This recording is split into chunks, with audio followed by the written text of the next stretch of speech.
All right, this is part 2 of the respiratory system. So just moving through the carbon dioxide transport.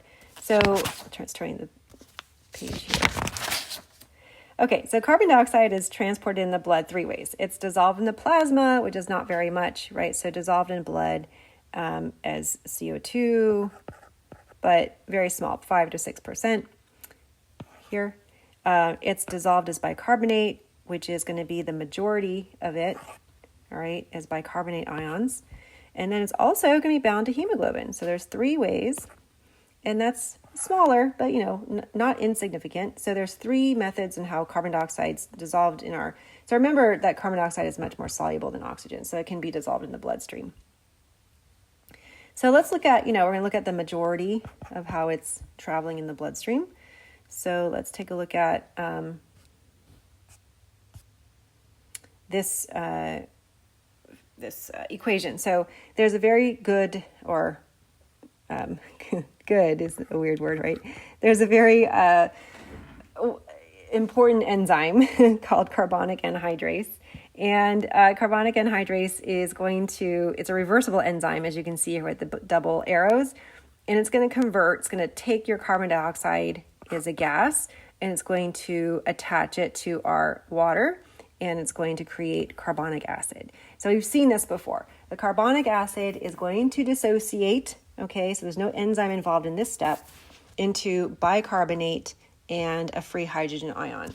So we talked about this in blood, how carbon dioxide is basically an acid because this whole process takes place in our red blood cells, and it causes, the more carbon dioxide you have, so as you increase the carbon dioxide here, it's going to shift the entire equation over to the right, and that's going to produce more free hydrogen ions.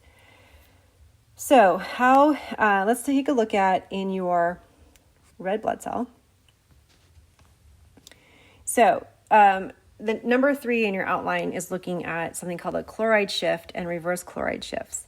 So let's take a look at what's happening in your systemic capillaries. So we are picking up the carbon dioxide from your tissues, right? So your tissues are going to be creating the CO2, and it's going to be CO2 is lipid soluble. It's going to go right through the lipid membrane, and it's going to come right into our erythrocytes. Now, inside the erythrocytes, we have Ca. This is going to be our carbonic anhydrase. So you can see the reaction going on where we have the oxygen, right, that's binding to the carbon dioxide and creating H2CO3, the carbonic acid. Now, remember the carbonic acid dissociates, and we're going to get bicarbonate and your free hydrogen. Now, there is this chloride shift. So there is a transporter molecule here, so I'll put an X on it. And the bicarbonate is going to be pushed out into the plasma because remember, most of the carbon dioxide traveling in your body right now is going to be in the form of HCO3 in your plasma. What's happening to this little hydrogen ion that was also made? Well, luckily, hemoglobin can buffer it. So it actually can combine to some of the amino acid residues on hemoglobin, and hemoglobin can absorb that hydrogen ion, so the internal pH of the erythrocyte does not change. All right, so that's here. What else is going on is that the carbon dioxide, right, so we have number 2 here, carbon dioxide actually attaches to hemoglobin and forms that carbaminohemoglobin, right? Carbaminohemoglobin, got to say that several times. So inside the red blood cell, it can be attached to hemoglobin. It's also converted to the bicarbonate and then transported out. And when it transports it out, it also transports in a chloride ion to keep the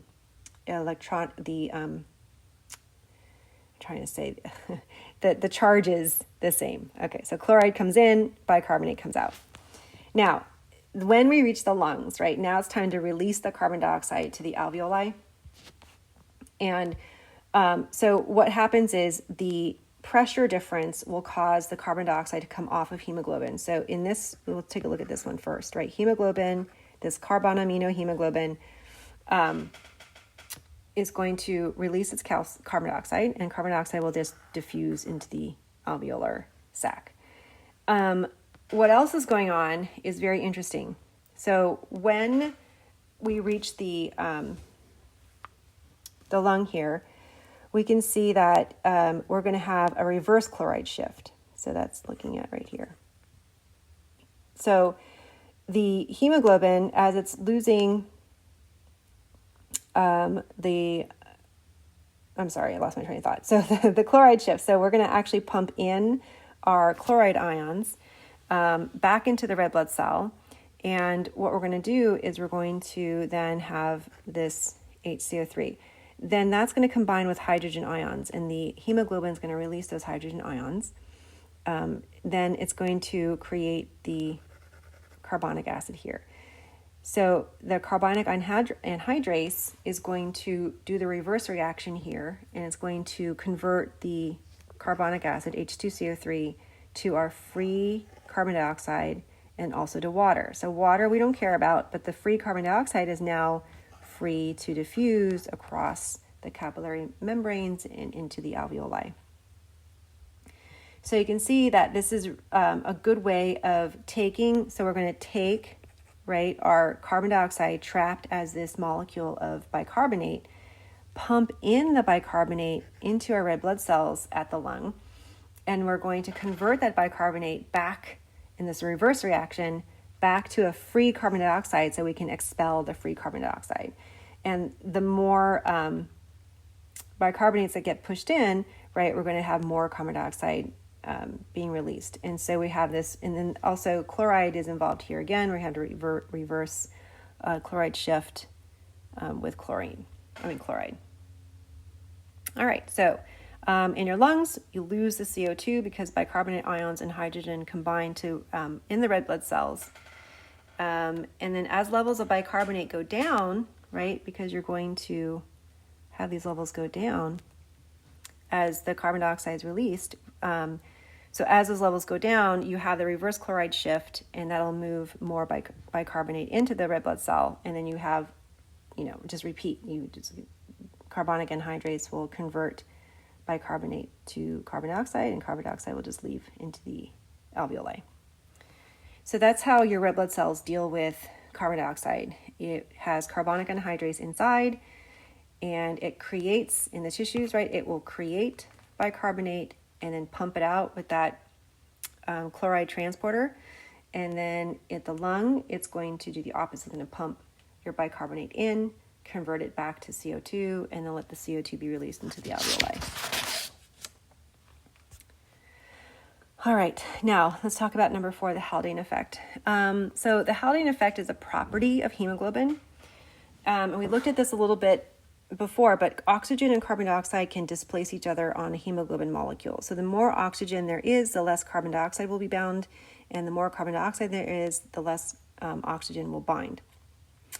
And so in your tissues, when you have low oxygen concentrations and high carbon dioxide concentrations, the Haldane effect will promote loading of CO2 to hemoglobin. All right, so this is what this chart is looking at. So we have low oxygen and we have high carbon dioxide. So this is maybe a working tissue, right? This is in a respiring tissue. What you want in a working tissue is to feed it oxygen. So you want hemoglobin to lower its affinity and to release its oxygen to the tissues. In this case, it's called unloading. So you want to ultimately you want to increase the oxygen unloading. So there's several factors that come into it, as you can see. So the first factor is when you have a low concentration of oxygen, when you look at that dissociation curve, if you go lower in the pressure of oxygen, it does promote offloading. Okay, so that's going to be a direct effect for offloading. Then you have the Haldane effect, right? So we just talked about that, how oxygen and carbon dioxide can displace each other. So when you have low oxygen, it's going to actually prompt carbon dioxide to bind, and that's going to create carbon dioxide loading. When carbon dioxide binds, you'll have something called the carbamino effect. And this carbamino effect will change hemoglobin's conformation, so it loses oxygen. So it's going to decrease the affinity for oxygen. All right, so that's going to lead to this decreased affinity for oxygen. That's going to prompt unloading. Another way, right, is that we have just an increase in carbon dioxide, just the partial pressure of carbon dioxide goes up. That's going to mean that we're going to load up, because hemoglobin can bind to carbon dioxide. The more of it you have, the more it's going to bind to the hemoglobin. So we're going to have more carbon dioxide loading.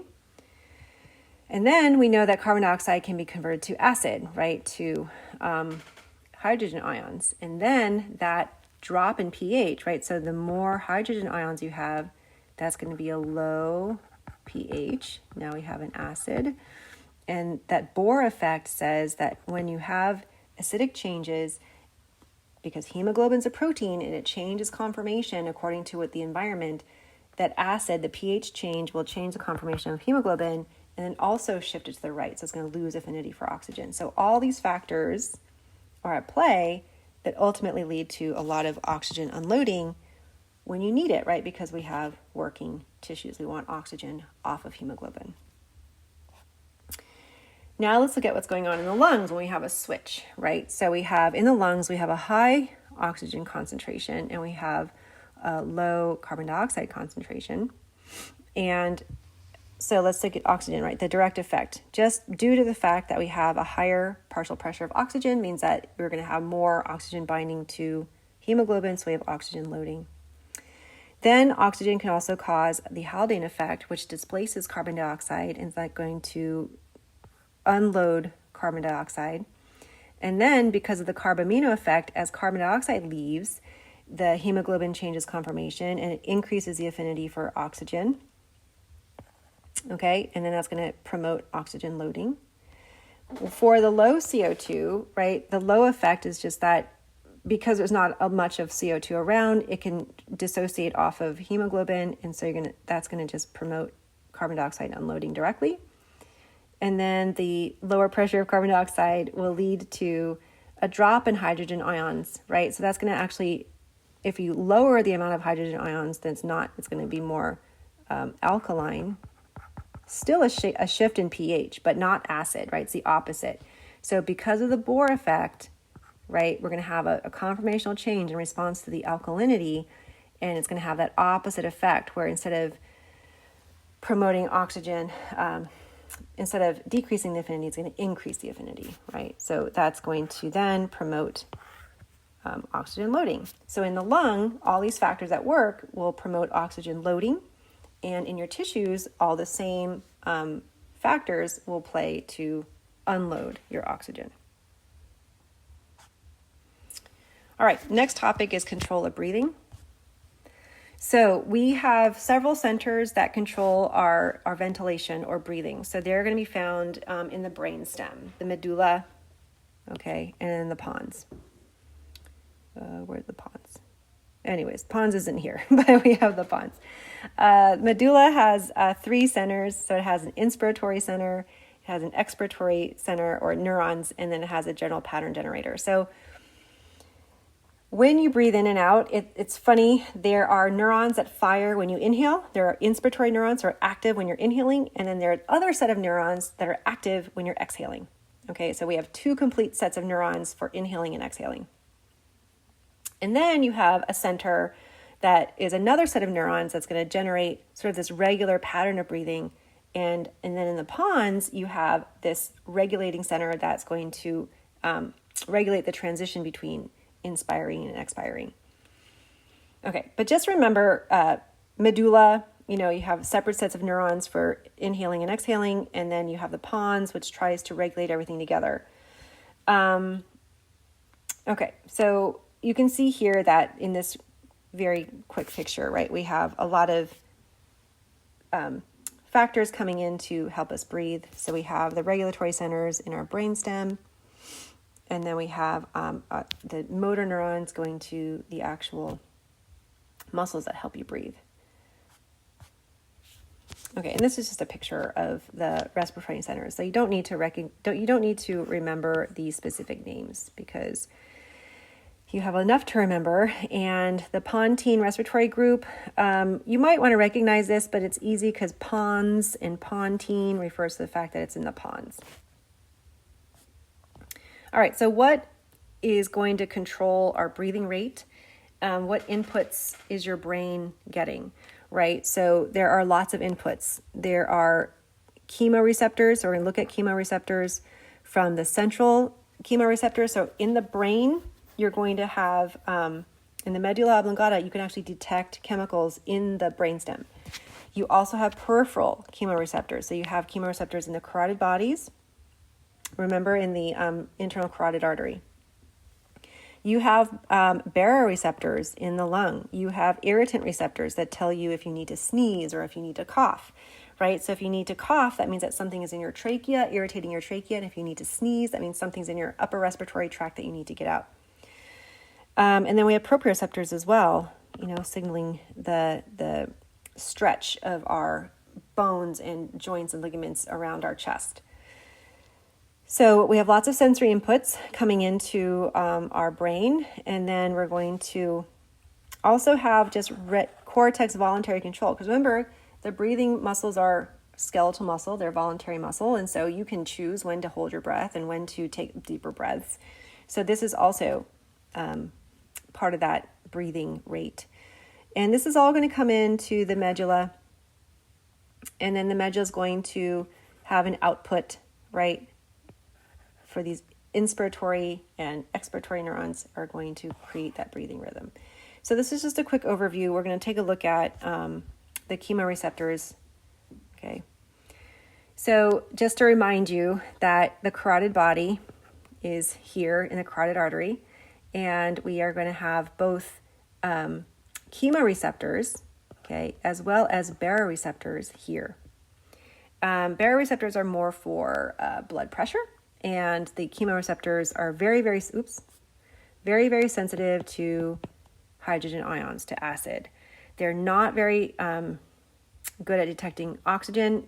Our bodies are much more sensitive to changes in hydrogen ion concentration or acid.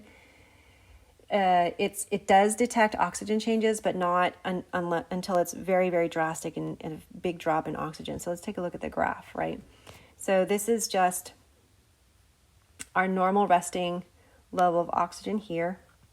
And we can see that this is our minute ventilation. So we're going to have sort of a quiet breathing minute ventilation. And then the lower the oxygen drops, so you can see that the curve is very gradual. The curve, it doesn't change very much. And then at some point it starts to go up. And then at some other point it starts to really go up, right? So that really go up is starting at 60. So your oxygen levels have to drop quite a bit before you actually begin to increase your minute ventilation. But if you look at the for CO2 is very different, right? So this is our sort of relaxed tidal minute ventilation or quiet breathing. And when you detect changes in CO2, even just a small change, right? This is a little bit like that exponential curve, that when you have small changes in one direction, so if you get a little bit more, right, you get a bigger change in the breathing rate. So our bodies are much, much more attuned to expel carbon dioxide because having an acid buildup is very bad. So is low oxygen, but we can tolerate low oxygen for a little bit. All right, so let's talk about, this is just a picture of the chemoreceptors in our central nervous system. So if you look at the two types of chemoreceptors, we have peripheral chemoreceptors in the carotid bodies, and then our central chemoreceptors are in the medulla oblongata, right? So here is our medulla oblongata, here's our central chemoreceptors. So they're going to be sensitive to hydrogen ions. Okay, so they're going to bind hydrogen ions and change action potential with hydrogen ions.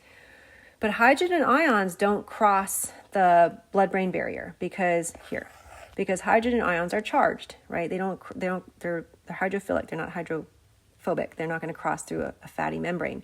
But CO2 does.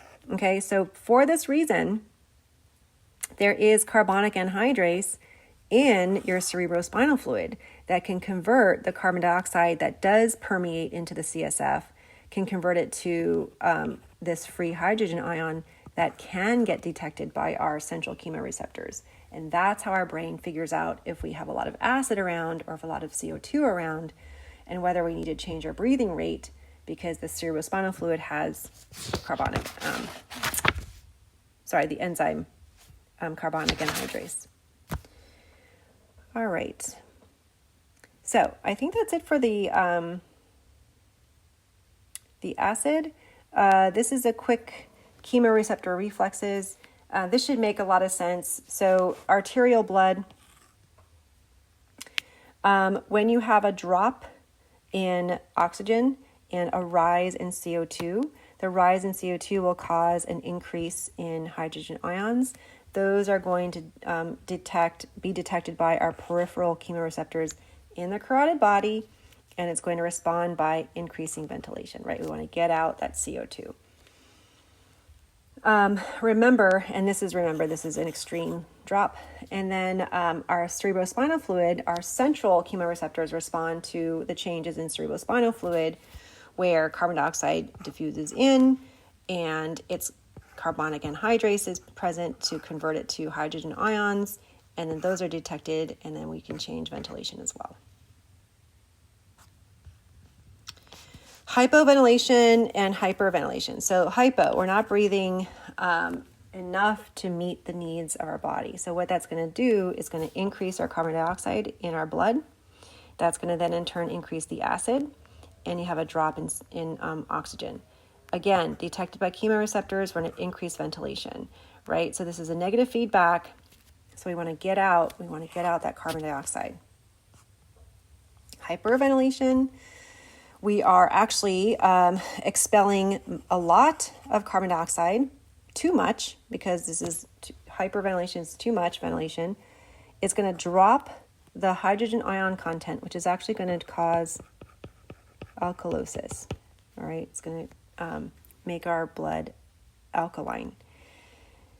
And the chemoreceptors will detect this, and then it will drive down your breathing rate. Okay, so there's a negative feedback to help keep the concentration of carbon dioxide within homeostatic levels.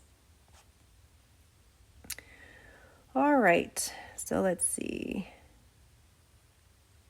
I think we're good here. Let's talk about, so I thought I had put here somewhere. Well, there is, I can talk about it now. No.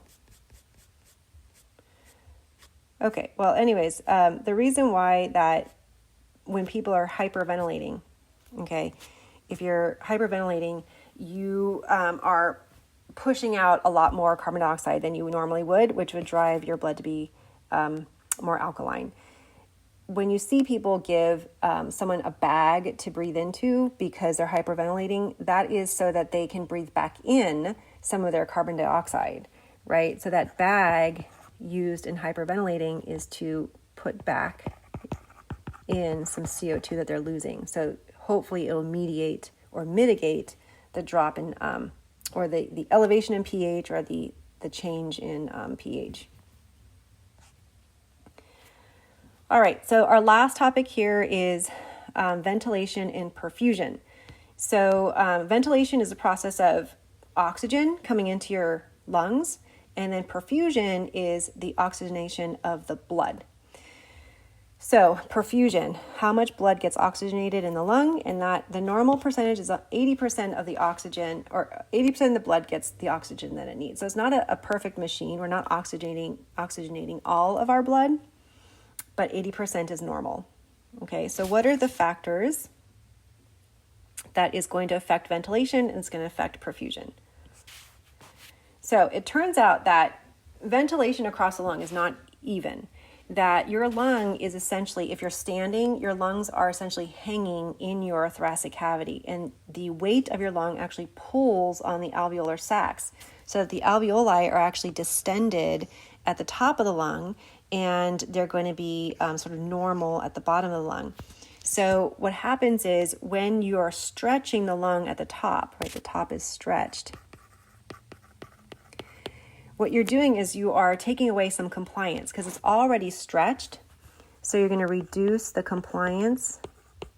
It can't stretch again, right? When you inhale, those alveoli are already at their pretty much max, and so you're not going to have them stretch even more with that inhale. But the bottom of the lung will still be compliant. Alveoli are smaller, they're more compliant, and because they're more compliant, they can really inhale, they can really expand with that air, and that's going to cause them to be better at ventilating. So you have more ventilation at the bottom of the lung than you do at the top of the lung. Okay, and what about perfusion? So perfusion is the same kind of thing. You get better perfusion at the bottom of the lung. Why?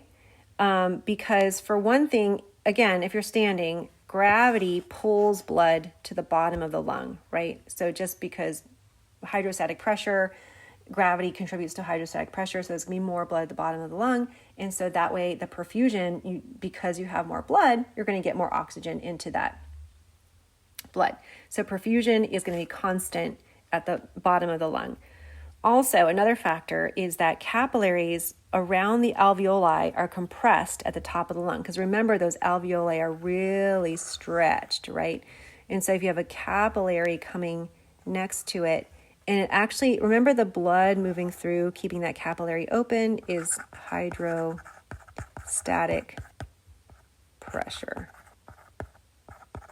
Right, so hydrostatic pressure is going to keep that capillary open and move the blood through the capillary. And then you have the pressure of the alveolar pressure inside here, right, because of the gas. So it turns out that since it's really open and it's going to push on the capillaries, and since the blood is also moving at the bottom, at the top of the lung, we don't have very much hydrostatic pressure. So we have very little hydrostatic pressure.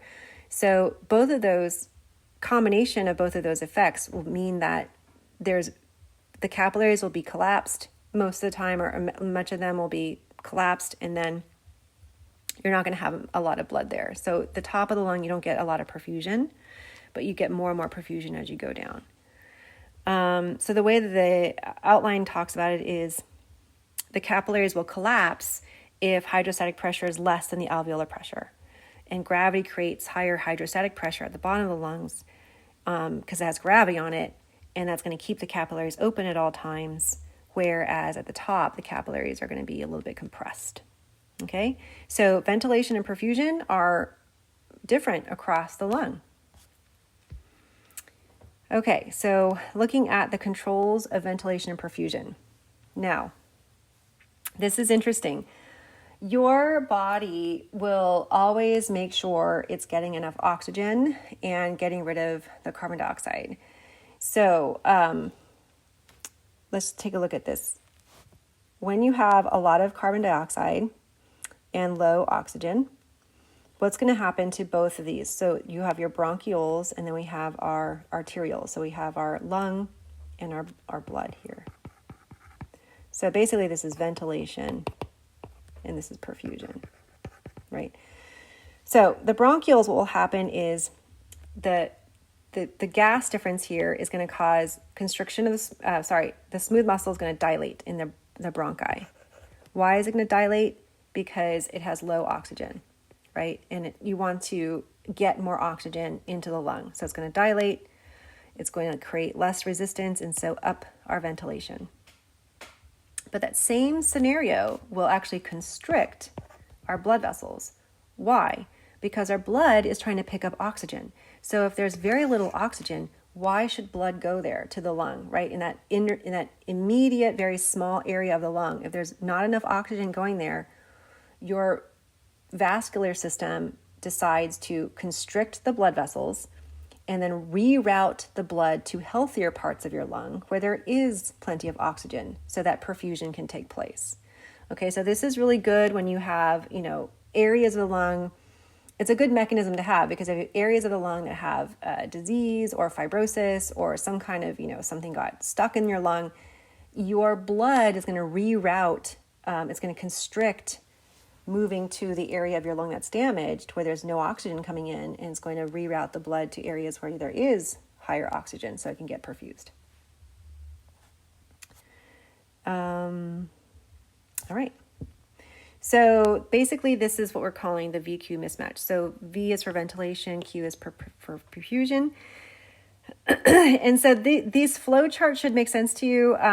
When you have a decreased blood flow, the pressure of oxygen is going to decrease because in the lung, right, we're talking about in the lung ventilation, we are bringing carbon dioxide to the lung. So the lung should actually be very high in CO2, but the blood coming to the lung should be very high in CO2. But if you have a decreased blood flow, that CO2 is going to go down. And so when the CO2 goes down, you're going to get vasoconstriction. Why? Because bronchoconstriction.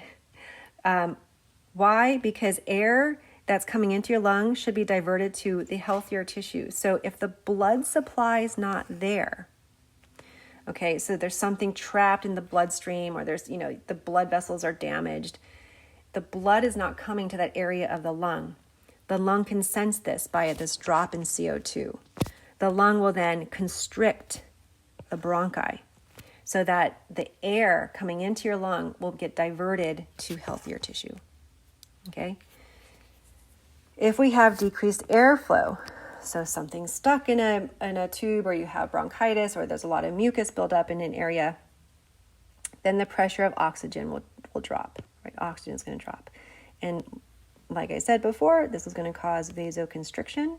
The blood is going to get rerouted to healthier tissue where there is oxygen. Okay, so pulmonary embolism and fibrosis can reduce perfusion. Okay, so that's going to be where you have a problem with oxygen coming into the lungs. And then emphysema can reduce ventilation. Okay. All right, so last little thing here before our review is just the respiratory system has a role in your acid-base balance. You don't need to remember this, but to maintain our arterial pH at 7.4, we have to have a constant ratio of bicarbonate ions and carbon dioxide, because the bicarbonate ions can act to absorb that carbon dioxide. And the respiratory system does this by expelling carbon dioxide. But we'll see in the urinary system that the kidneys also regulate both hydrogen ions as well as the bicarbonate ions. All right, review questions. Which nerve provides innervation to the diaphragm? So this is a little bit review from anatomy. The answer is free neck nerve. At low oxygen concentrations and high carbon dioxide concentrations or partial pressures, what does it cause? Okay, so your answer should be vasoconstriction and bronchodilation. When pulmonary capillaries are obstructed, it results in... So remember, your pulmonary capillaries are very high in carbon dioxide.